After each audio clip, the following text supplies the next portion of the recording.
Вечер памяти крымско-татарского поэта, переводчика, заслуженного деятеля искусств Украины Юнуса Кандыма состоялся в Киеве.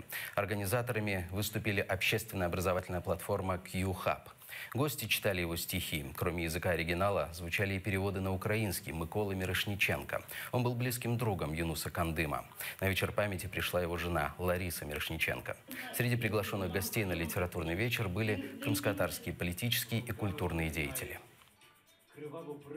Лиш камінь вирве із гірського брану, і вже з ним інші кам'яним бурами, що заглушає мене і рядки Корану.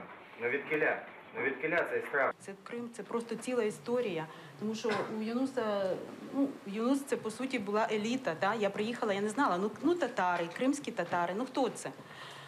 І потім, там організовувались виставки художні, ми їздили в Бахчисарай, спілкувалися з поетами. Я подивилася, яка це висока культура.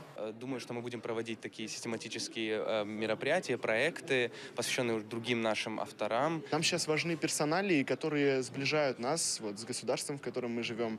И Юнус Кандым именно олицетворение вообще голоса крымско-татарского возрождения на свою родину, возвращения.